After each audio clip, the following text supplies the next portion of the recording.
12월 10일 사사기 20장 1절로 7절 개인의 보복을 위한 연합입니다.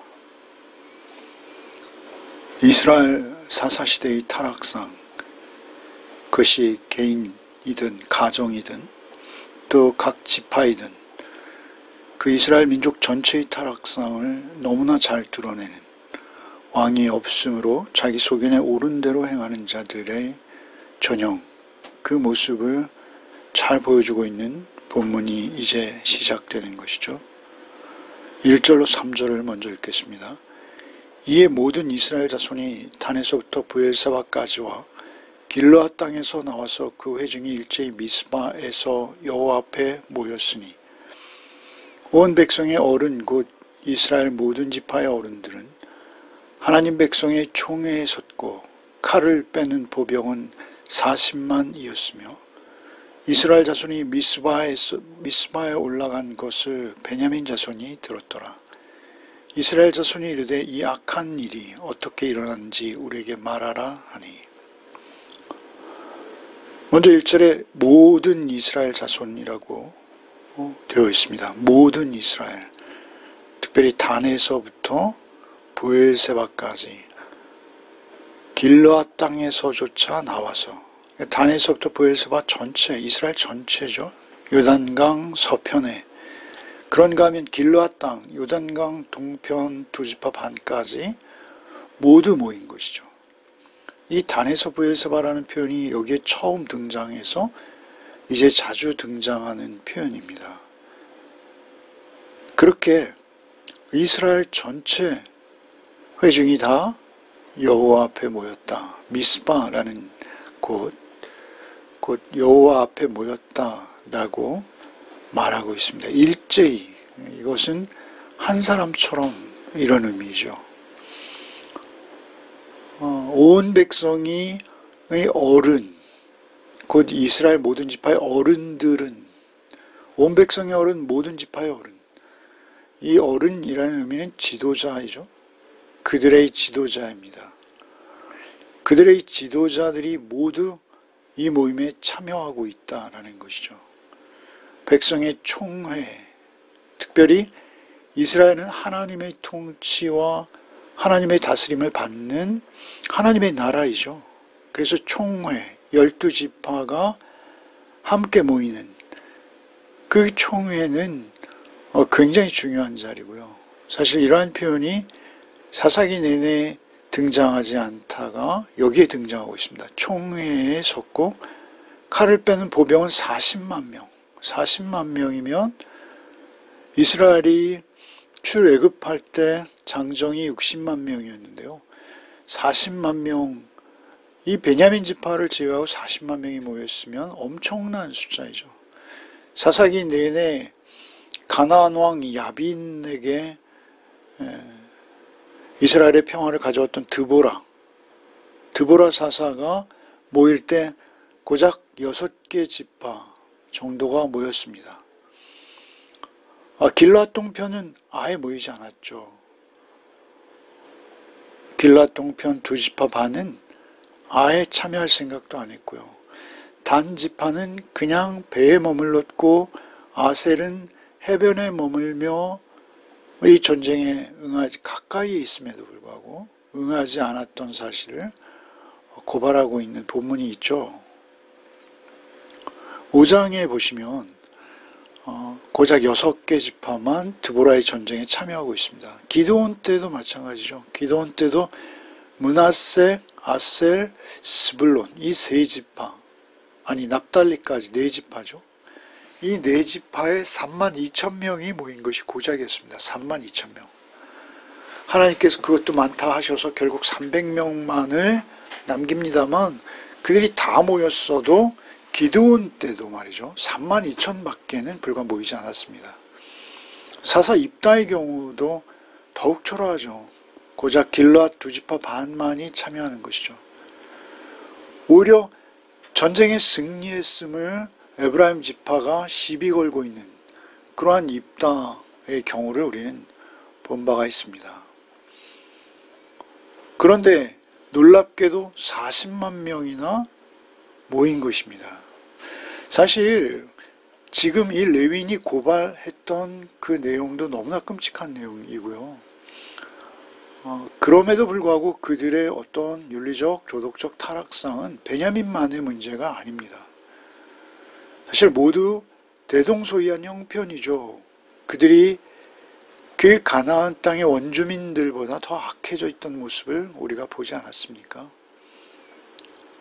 미가의 가정도 우리가 보았죠. 오히려 저들이 외부의 적에게는 적당히 눈을 감고 비겁했던 저들이 자신들의 내부를 단죄하는 베냐민의 그 죄악상이 전해지자 그들이 굉장히 과장된 모습으로 반응하고 있다는 것이죠. 오히려 자신의 죄가 이 일로 감춰지기라도 할 듯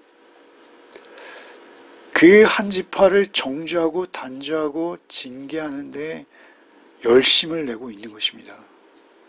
이것은 굉장히 엉뚱하고 말도 안 되는 집단의 범죄로 결과가 드러나게 되죠. 우리는 이 결과를 잘 알고 있습니다. 이 광기 어린 집단의 어리석음을 우리는 이스라엘 가운데 볼 수 있는 것이죠. 3절에 보시면 이스라엘 자손이 미스바에 올라간 것을 베냐민 자손이 들었더라. 베냐민 자손도 이 소식을 들었습니다. 사실 베냐민 자손도 그 죽음, 그 시체의 한 조각을 받았을 것이요. 그 내용, 그 레위인이 주장하는 내용에 대해서 대략은 글으로라도 전달을 받았을 것이죠. 그 시체의 한 조각, 그 죽음의 한 조각에 얽힌 사연을 그들도 접수했다는 것이죠. 그랬다면 그들은 그것을 자체적으로 면밀히 조사할 필요가 있습니다. 진상을 파악하려고 최소한의 노력을 해야 하는 것이죠. 그리고 그 조치에 따라서 그들이 반응할 수 있는 것이죠. 그런 시간적 여유들이 그들에게 있었습니다만 그들은 순전히 감정적으로 같은 지파 이기주의, 그 지파 이기주의에 매몰되어서 그들은 눈멀고 귀먼 것이죠.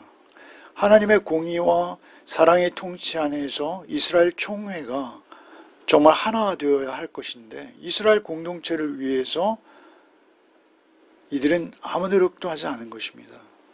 40만 명이나 모였다는 소식을 듣고도 그들은 오히려 이스라엘을 큰 위기에 빠뜨릴 수 있는 결과를 가져올 수 있다는 것을 알면서도 아무 일도 안 하는 것이죠.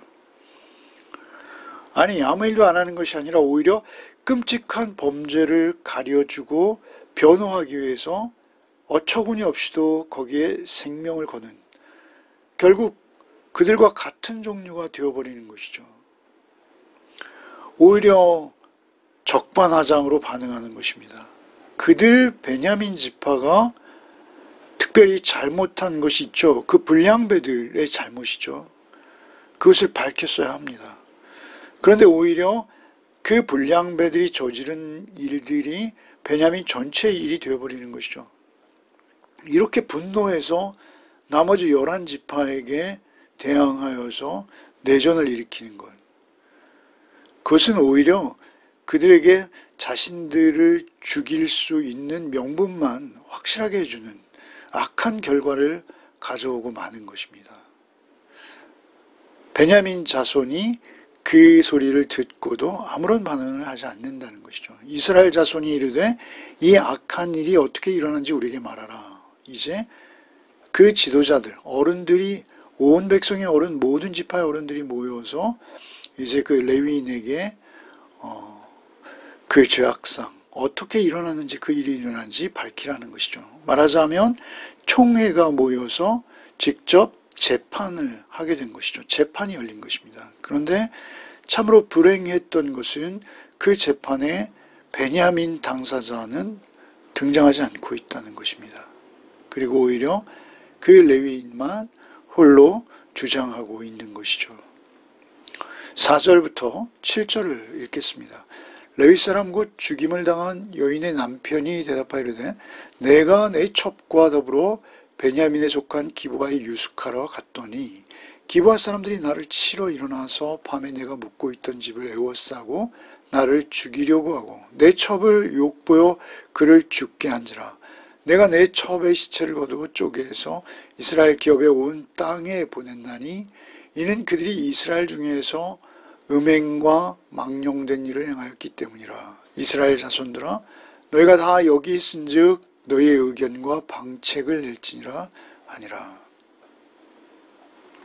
이 레위인이 이제 이 악한 일이 어떻게 일어나는지 말하라 라는 이 요구에 이제 대답하기 시작하는 것이죠. 내가 내 첩과 더불어 베냐민 속의 기브아에 유숙하러 갔더니 기브아 사람이 나를 치러 일어나 밤에 내가 묵고 있던 집을 에워싸고 나를 죽이려 하고 내 첩을 욕보여 그를 죽게 한지라. 그러니까 그 기브아 사람들이 노렸던 것은 먼저 자신을 죽이려 했다라고 말하고 있죠. 여기에 굉장한 오류들이 많이 숨어 있습니다.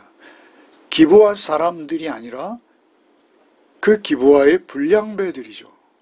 비류입니다. 비류. 이전 성경에는 비류라고 되어 있고 지금 성경에는 우리가 어제 묵상한 본문엔 불량배라고 나와 있죠.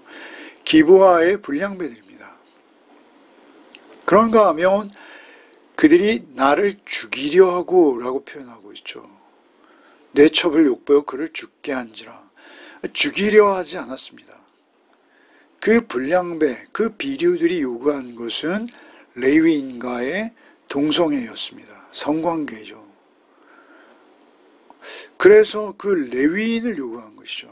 그런데 그 레위인이 자신이 나가는 것이 너무 모멸스럽고 고통스러워서 자신의 안전을 위해서 첩을 붙들어서 붙잡아 자신 대신에 내어줘 버린 것이죠. 이건 굉장히 망령된 것입니다. 하나님 앞에서 저지르면 안 되는, 있을 수 없는 일이죠. 그것만 망령된 일이 아니죠. 그 첩을 토막내어서 더 망령된 것이죠. 사실 자기가 그 일의 동기를 감추고 있는 것입니다. 내가 내 첩의 시체를 거두어 쪼개서 이스라엘 기업의 온 땅에 보냈나니 이것은 망령되게 행했기 때문이다 라고 말하고 있지만 사실 망령된 것은 베냐민도 망령되었지만 그것을 이렇게 교묘히 감추고 상황을 감추고 또는 표현을 부드럽게 해서 자기만 유리하도록 여기에 보면 4절에 내가 내 첩과 더불어 5절에 나를 치러 일어나 나를 죽이려 하고 내 첩을 욕보이고 6절에 내가 내 첩의 시체를 내가 나 계속 나를 죽이려 하고 내 첩을 욕보여 그들을 죽게 한지라. 굉장히 자기중심적이고 개인적인 복수에 불타고 있는 것입니다. 사실 이것이 재판이라면 증인으로 노인과 그리고 그 레위인의 종도 진술을 할 수 있도록 했어야죠. 그리고 특별히 더 중요한 것은 베냐민의 말도 들어야 하는 것입니다. 베냐민이 그 피고라면 그 베냐민 입장의 서술도 듣지 않고 재판한다는 것은 그 재판이 재판일 수 없는 것이죠. 그런데 레위인은 조속한 판결만을 요구하고 있는 것이죠. 7절에 이스라엘 자손아 너희가 다 여기 있은즉 너희의 의견과 방책을 낼지니라. 굉장히 서두르면서 그들을 압박하고 있는 것입니다. 율법대로 한다면 당연히 그런 짓을 한 자는 이스라엘 지파 중에 끊어져야 할 자이죠. 그러나 이 레위인이 주도한 상황 그리고 불량배들에게 당한 사건은 지파 간의 내전으로 이어질 만한 사안이 아닙니다. 이것은 굉장히 국지적이고 불량배들에 의해서 일어난 그리고 레위인의 잘못된 대처로 인해서 더 사건이 커진 것이죠. 그들이 나를 죽이려 했다는데 죽이려 하지 않았습니다. 뿐만 아니라 내 첩을 욕보여 그를 죽게 한지라. 마치 그들이 나를 죽이려 하는데 내가 거기에 저항하다가 내 첩까지 내가 보호하고 구했어야 하는데 나에게 그런 여력이 없어서 결국 나는 살아났지만 내 첩은 그들에게 욕을 당하고 죽게 되었다. 이렇게 말하고 있는 것이죠. 이것은 사안이 완전히 빗나가 있는 것입니다. 더욱이 가장 중요한 것은 기브아 사람 전체가 아니라는 점이 너무 중요하죠. 그 불량배 비류 몇 명이 벌린 일이죠. 더군다나 레위인은 그 자신의 첩에게 아무런 기본적으로 그가 인간적으로 베풀었어야 될 그 애달픔, 그가 없는 그 저녁에 그는 아주 편안히 잔 거죠. 그리고 레위인이 첩을 두었다라는 것부터가 굉장히 이것은 망령된 것입니다. 그리고 그 죽음을 토막내고 이런 분리스러운 재판에서 그 일을 침소봉대해서 이렇게 끔찍하게 표현하는 것.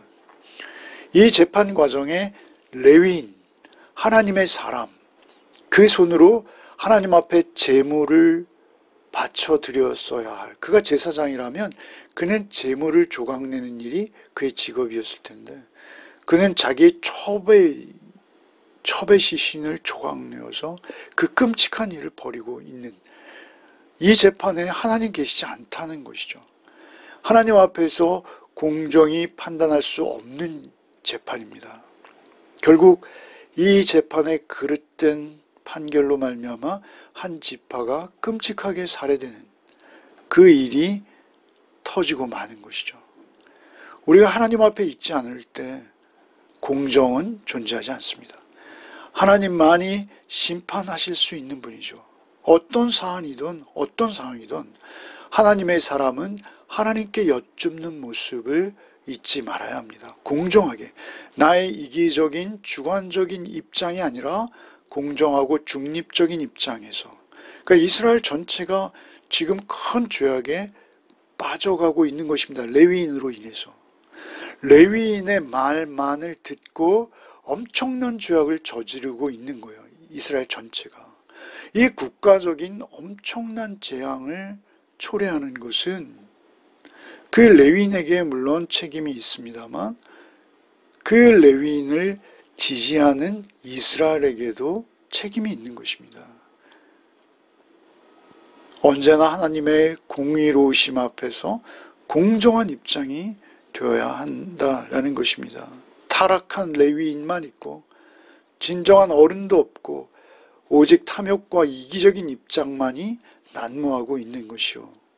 특별히 이스라엘이 하나님과 전혀 상관없는, 여기 2절에 보면 백성의 총회에 섰고 칼 빼는 자 보병이 40만 명이나 모였어요. 또 특별히 1절에 보면 미스바에서 여호와 앞에 모였다. 그들이 여호와 앞에 모였음에도 불구하고 여호와의 공의와 여호와의 사랑은 전혀 그들에게 배려되지 않고 있다라는 것이죠. 오늘날 이러한 모습들은요, 사실 우리 모습입니다. 역사가 이렇게 되풀이되고 있는 것이죠. 우리가 하나님 앞에서 공정하게 정말 고아와 과부의 재판관 되시는 하나님 앞에 우리가 있을 때 우리의 판단과 우리의 선택은 하나님의 공의로우심 쪽으로 기울 수밖에 없는 것입니다. 오늘도 오직 하나님 앞에서 우리 각자의 삶을 하나님 말씀 기준으로 살아내시는 복이 있기를 바랍니다. 기도하겠습니다. 하나님, 우리에게 하나님의 공의와 하나님의 사랑이 있는지요. 언제나 약한 자를 사랑하시고 그들의 편에 서셔서 그들을 보호하시며 그들을 변호하시는 하나님이신 것을 우리가 잊지 않게 하여 주옵소서. 늘 주의 말씀에 순종하며 주의 말씀 안에서 판단하며 선택하는 우리의 존재가 되게 하여 주옵소서. 오늘 하루도 오직 성령께 의지하고 성령님의 인도하심만을 받는 우리 열매 가족들 되게 하여 주옵소서. 예수 그리스도 이름 받들어 기도하옵나이다. 아멘.